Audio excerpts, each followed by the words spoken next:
Olá! Hoje a gente vai fundo numa história bem antiga, mas com temas que, olha, parecem de hoje em dia. É uma narrativa sobre sobrevivência, sobre conflito por recursos e sobre a busca, muitas vezes difícil, pela paz. Vamos dar uma olhada em como uma disputa por poços de água acabou virando um modelo de diplomacia. E essa é a grande pergunta, né? Pode parecer uma coisa simples, mas nesse relato, os poços são muito mais que fontes de água. Eles são símbolos de vida, de prosperidade e, claro, de conflito também. O jeito como essa briga toda se resolve diz muito sobre a natureza da guerra e da paz. Então, para a gente começar a entender isso, vamos para o início da história. E tudo começa, como em muitas grandes narrativas, com uma crise. É um desastre que força o nosso protagonista a uma jornada que vai mudar tudo. Pensa só, uma fome terrível atinge a região. Uma crise tão grande que lembra muito a que já tinha acontecido na época de Abraão, o pai de Isaac. Sendo forçado a se mudar, Isaac vai para Gerar, uma terra governada pelo rei Abimeleque. A busca dele não era por riqueza, era por pura sobrevivência, sabe? E é aí que a coisa fica interessante. Bem no meio do caos, da crise, Isaac recebe uma promessa divina. Ele é avisado para não ir para o Egito, mas para ficar ali mesmo, em Gerar. E a promessa em troca, proteção, bênçãos e uma descendência enorme. É uma promessa de prosperidade bem ali, no lugar que parecia menos provável de todos. Agora, com uma promessa dessas na mão, a gente imagina que o Isaac ia agir com total confiança, não é mesmo? Pois é, mas a história não foi bem assim. O primeiro grande desafio dele não foi contra o inimigo de fora, mas sim contra o medo que estava dentro dele. E aí fica a pergunta, né? Poxa, ele tinha acabado de receber uma garantia divina de proteção. Por que mentir sobre a própria esposa, a Rebeca? A resposta para isso diz muito sobre a gente, sobre a natureza humana. Ele chega para os homens de Gerar e fala, ela é minha irmã. E por quê? Por um medo. O texto é claro, ele ficou com medo de ser morto por causa dela, porque, olha, ela era muito bonita. Basicamente, o medo da morte falou mais alto que a fé na promessa que ele tinha acabado de receber.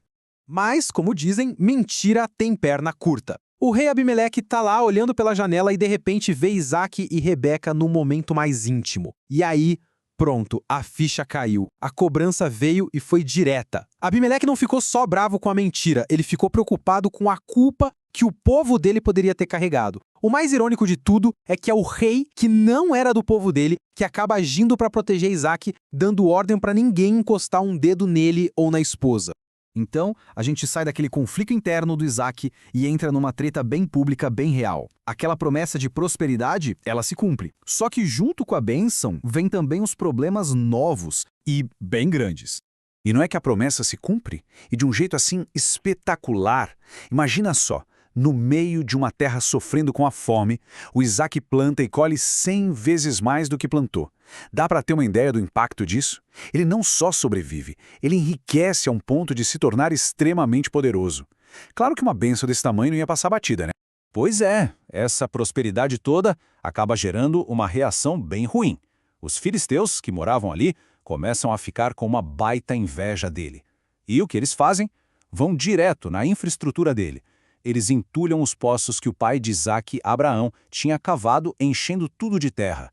É sabotagem econômica pura e simples, para tentar cortar a fonte de vida dele. A coisa fica tão tensa que o próprio rei Abimeleque, aquele mesmo que tinha protegido ele, agora chega e manda ele ir embora. E o motivo é bem claro, ele fala na lata: vaza daqui, porque você ficou poderoso demais, mais forte que a gente, o sucesso de Isaac tinha virado uma ameaça.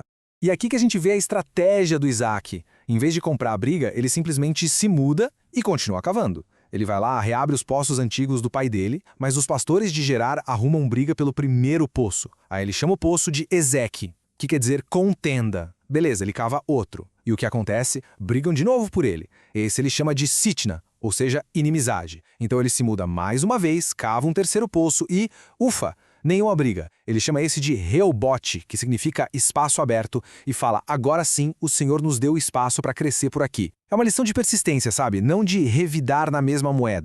E essa tática do Isaac de persistir sem brigar acaba levando a um resultado, nossa, surpreendente. A treta toda não acaba com uma batalha, mas com diplomacia. E o mais doido, quem começa a conversa é o antigo inimigo. Essa é a grande virada da trama. Abimeleque, o mesmo rei que disse a Isaac para ir embora porque ele era muito poderoso, agora viaja para encontrá-lo buscando a paz. Ué, o que foi que mudou? A resposta que ele dá é a chave de tudo. O Abimeleque e os comandantes dele chegam e confessam: olha, a gente viu com todas as letras que o Senhor está com você. Eles sacaram que não dava para competir com a bênção divina. Ficou claro para eles que era muito mais jogo ter o Isaac como amigo do que como inimigo. O poder dele não era só material, era espiritual, e eles reconheceram isso. E os termos do acordo? Super simples. Basicamente um pacto de não agressão. Eles pedem para Isaac jurar que não vai fazer mal a eles, assim como eles não fizeram mal a ele. E a reação do Isaac é impressionante. Em vez de guardar a mágoa, o que ele faz? Oferece um banquete para eles. Eles comem, bebem, fazem um juramento e vão embora em paz. É a hospitalidade que sela o acordo.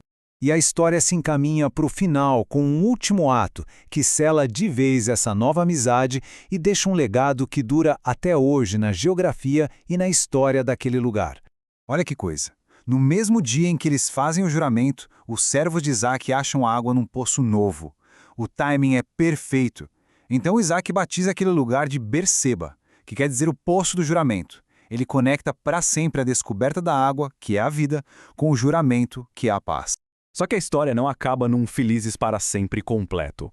O texto joga ali um detalhe final, que as esposas do Esaú, filho de Isaac, se tornaram uma fonte de tristeza, uma amargura de espírito para ele e para Rebeca. É um lembrete tanto, né? Fazer as pazes com os vizinhos não significa que vai ter paz dentro de casa. Quando os conflitos de fora se resolvem, às vezes novos desafios, bem mais próximos, começam a aparecer.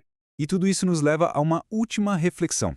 A história de Isaac mostra que a bênção, a prosperidade, pode acabar gerando inveja e até conflito. A paz não veio de graça. Ela custou paciência, muita persistência e aquela sabedoria de se afastar em vez de brigar.